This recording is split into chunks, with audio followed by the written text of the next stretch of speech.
will arrive to discern actions of people who bring the Holy Book and moral principles contained inside it.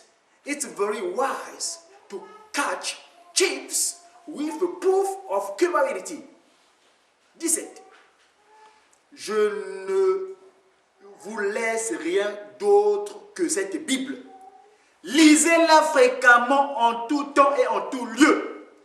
Mettez rigoureusement en pratique tous les commandements de Dieu, car le moment viendra où toutes nos épreuves prendront fin. 18. Quand ce moment sera venu, nous glorifierons sans crainte ni brimade le nom du Seigneur Jésus-Christ, et les enfants de Dieu venus du monde entier se joindront à nous. Et ça, c'est un aspect normalement que nous devons rappeler à ceux qu'aujourd'hui qui viennent nous parler de Mfumugimbangu, mais qui veulent régner le Christ Jésus. C'est grave. Ça, c'est un argument que nous devons dire parfois aux gens qui veulent dans Mfumugimbangu au Christ. Non, voilà le Christ. Papa Dialonga qui parle du Christ ici. Papa Simon qui parle du Christ ici. Verset 18. Livre 4, le Kibongisme, chapitre 4. Livre 4, le ministère, chapitre 33, verset 18. Quand sera venu ce moment, nous glorifierons sans crainte ni brimade le nom de Jésus-Christ et les enfants de Dieu venus du monde entier seront à nous. Et le cantique d'ailleurs capté lors de son centenaire, Ken, Dazan, Dizi, Kasong, fait allusion à ce verset-là. Mukumbu aïsumvul nzaya yosi yakutakana mumongo aïsu. Voilà, ça c'est ces cantiques-là en rapport avec ce texte-là. 19. Nous aurons notre propre livre sacré dans lequel sont écrites les choses cachées pour la race noire et le peuple du Congo. Un Longi, un enseignant, viendra avant mon retour pour écrire ce livre. Et là j'ai un clin d'œil, il reste dans mon cœur. Et préparer l'arrivée du roi. Il sera combattu par la génération de son temps. Mais, petit à petit, beaucoup de gens comprendront et suivront son enseignement. Car, sans ce Longi, qui prépara le peuple du Congo? Le peuple Congo plutôt. Parce que c'est pas le Congo avec C, là c'est le Congo avec Gonka. 21. Car l'arrivée du roi sera très meurtrière et sans pardon. Alors, il faut que le peuple Congo soit instruit avant cet événement. 22. Vous ne savez pas encore ce qu'est une guerre spirituelle. Quand le peuple Congo commencera à se libérer, tout pays qui osera attaquer le Congo sera englouti sous les eaux. Vous ne connaissez pas encore la puissance de ceux qui sont envoyés par le Père Tout-Puissant. 23. Il prévaudra dans les années à venir des conditions telles que seuls les actes de puissance pourra convaincre le monde de l'existence de Dieu. Ces actes de puissance que vous avez vécus seront aussi réalisés par d'autres sacerdotaux que le Seigneur choisira pour pérenniser mon œuvre. Alors s'accomplira à notre époque la prophétie d'Ésaïe qui concerne la descente de l'Esprit de Dieu sur toute chair. On en parlait ce matin avec mon collègue chercheur, Papa Dani, ce matin. C'est ça, nous devons nous préparer pour cette fusion de son-là. 24. Plus tard, au temps fixé par le Seigneur, il sera construit en Kamba un temple immense dont l'intérêt spirituel sera considérable et bénéfique à notre pays, à l'Afrique et au monde entier. Les gens s'en apercevront au moment venu. À quoi sert, ça c'est très important aussi, quand nous voyons ce qui se passe, la désolation, la haine entre nous, au verset 25. À quoi sert à l'homme de s'attaquer à Dieu si le jour de sa mort, même s'il avait des biens matériels, il n'a même plus le temps de lever le petit doigt? Vous ne savez pas encore, vous ne savez pas de quoi est faite votre vie et pourquoi vous vivez. Car exister, ça apparaît en fait comme quelque chose d'insignifiant. 26. Verset 26. Pourquoi tuer votre prochain et espérer rester en vie? Et pour combien de temps? Dieu n'est ni le temps ni l'espace. Il est un tout dans le tout. Ça encore, ça nous concerne. Nous qui parlons la langue de Molière ici. paroisse Lumière, donc de Vosges-là. Et Papa Simon Guimond, vous l'évoque ici. C'est la commission de prophétie, simplement. Au verset 27. La génération du Congo perdra tout. Elle sera embrouillée par des enseignements et les principes moraux pervers du monde européen. Elle ne suivra plus les principes maritaux de son ancêtre. Verset 28. Cette génération ignorera sa langue maternelle. Sur son chemin, la tournée de Dieu que j'entreprends ce jour vise surtout à reconforter et à exhorter les chrétiens et tenir ferme face à l'épreuve. Et le sermon qui finira mon dire, c'est cette prière qu'il évoqua. Et ça, je crois que pour l'instant, on n'a pas l'occasion, le temps nous est imparti. Mais je vais préciser un fait, c'est au verset 40, il dit ceci. Car ceux qui continuent à renforcer l'esclavagisme et la colonisation des peuples, vous êtes un Dieu vivant. Je vous implore sans cesse, au nom du sang versé par tous vos prophètes et aux humiliations qu'ils ont subies. Je vous le demande et je vous l'implore, ô Dieu d'amour, venez avec vos anges des cieux et de la terre de détruire cette humanité des ténèbres qui continue à se moquer de votre amour majestueux. Et là, j'aime bien ce verset-là parce que c'est la Seconde Guerre mondiale qui a fait que les Afriques soient indépendantes. Je demande à ce que la guerre éclate encore en Europe pour que la race qu'on a appelée de rebut noir se réveille et puisse revêtir une maturité qu'elle avait perdue depuis le temps les plus reculés. Que votre alliance soit magnifiée, soit sanctifiée et que vous puissiez bénir le peuple du Congo et la race noire, le Kasndombe et toute l'humanité entière. Amen.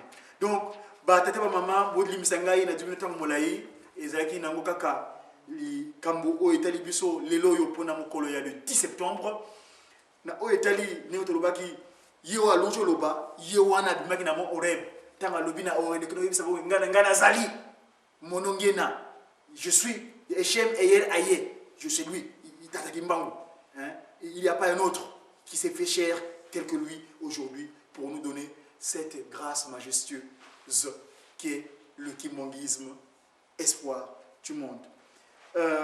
Voilà, Tata Mama, ce que je tenais à vous partager en ce jour exceptionnel.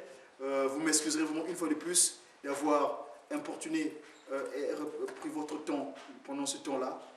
J'espère que Papa Simon Guimond nous aidera à la compréhension de ce texte, à nous guider par l'esprit de vérité, afin que nous puissions en faire usage. Je n'ai ainsi terminé au nom du Père qui, pas qui soit du Fils, dit Papa Dialongana, et du Saint-Esprit, dit Papa Dialongana en la personne, sa divinité, Papa Simon Guimond Kiangani, à qui nous sommes toutes choses. Levons-nous pour la prière universelle.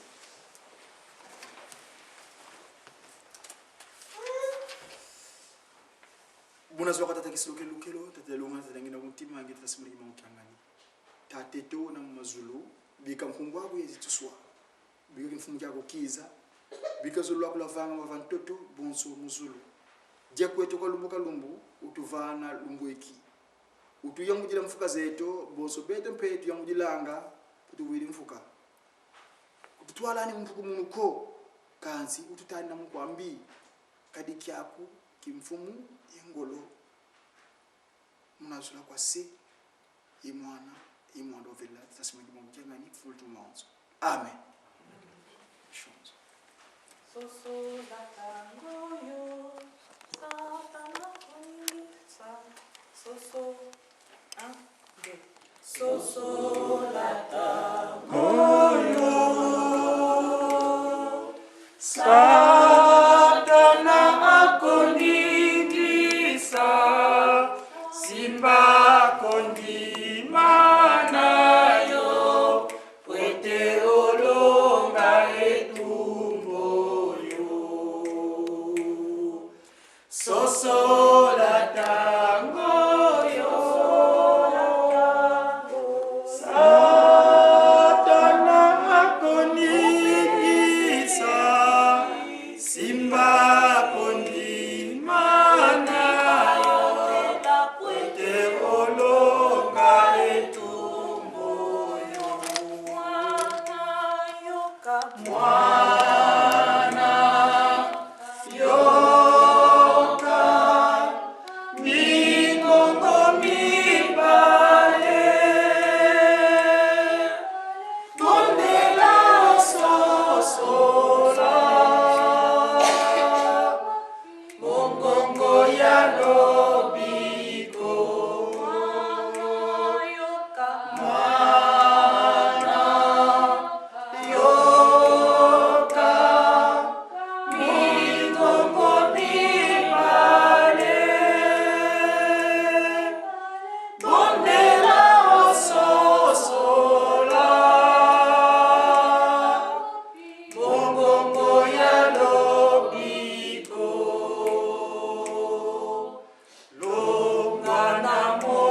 la chanson, elle dit, prie et prends conscience de la voie du salut.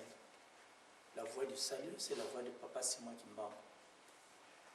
Ce jour-là, le 10 septembre 1921, c'était à 2 jours de son arrestation en Banzasanda qu'il avait fait ce discours. Évidemment, les 3 secrétaires n'étaient plus ensemble. Papa Nsumbu, Papa Mfinangani, je me rappelle trop bien. Ils étaient plus tous ensemble parce que Papa Simon se retrouvait déjà en relégation. Donc, le texte du 10 septembre a été interprété de plusieurs manières. Donc, il fallait que les gens qui ont rapporté ça, qui n'ont pas tous rapporté la même chose, qu'on ait pu mélanger, qu'on ait pu prendre de part et d'autre, tout ce que toi tu n'as pas noté, l'autre a noté. Donc, c'est pour ça que ça a permis qu'on puisse avoir au moins 90% du message de Papa Simon le 10 septembre. Nous avons suivi ce qu'il a dit. C'est très prophétique.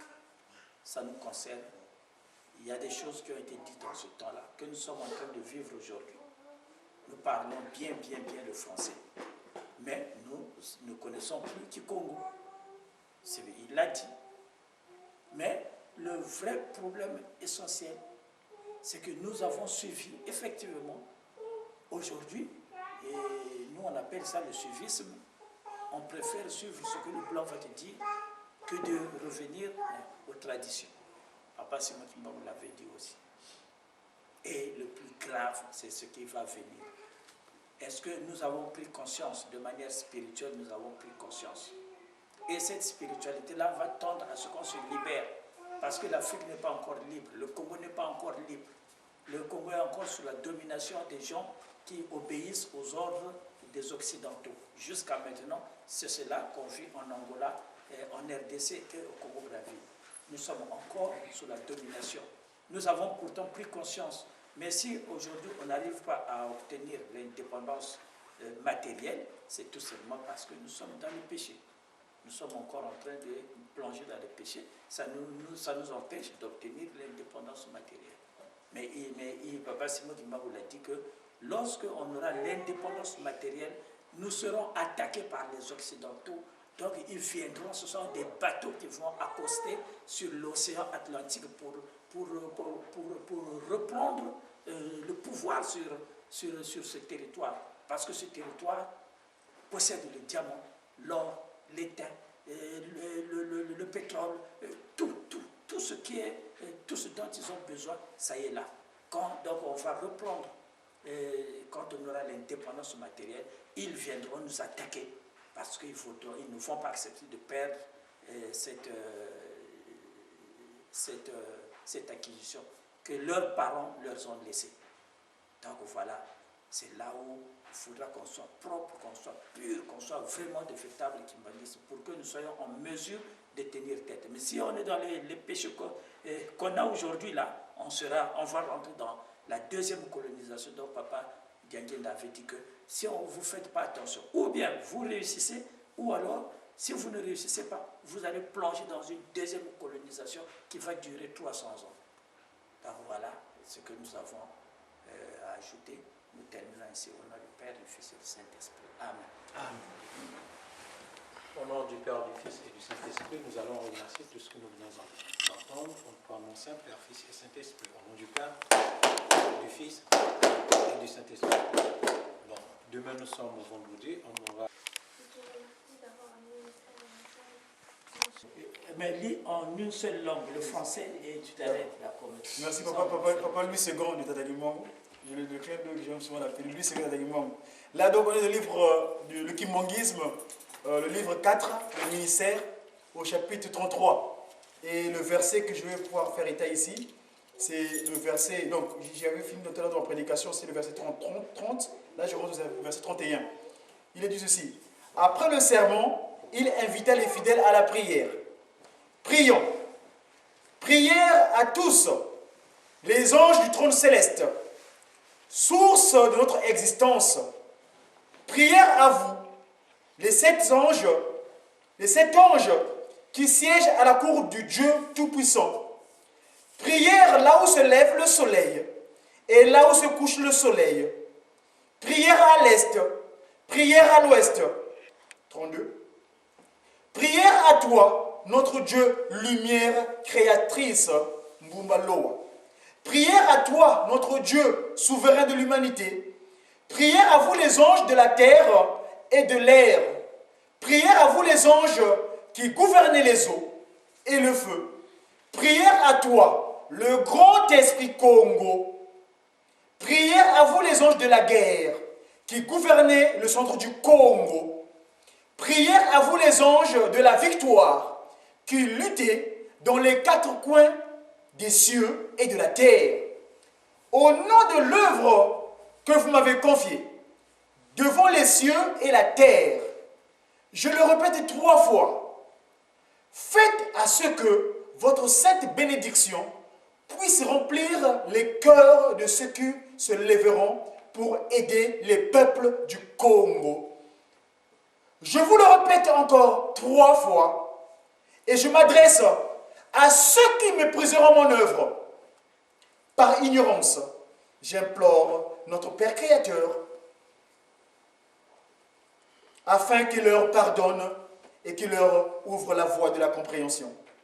Mais, garde à ceux qui vont se servir de couteaux, de flèches, de fusils, de poisons et de la sorcellerie, de l'envoûtement et tout autre moyen de nuisance pour causer la mort et la désolation au peuple du Congo.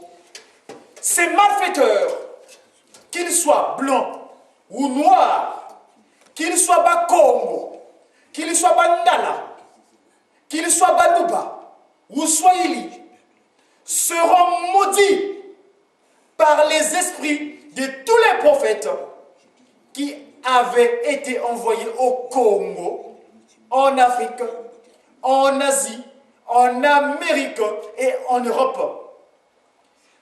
Qu'ils soient détruits et envoyés dans les prisons spirituelles des cieux. Je le demande et je le commande à vous tous,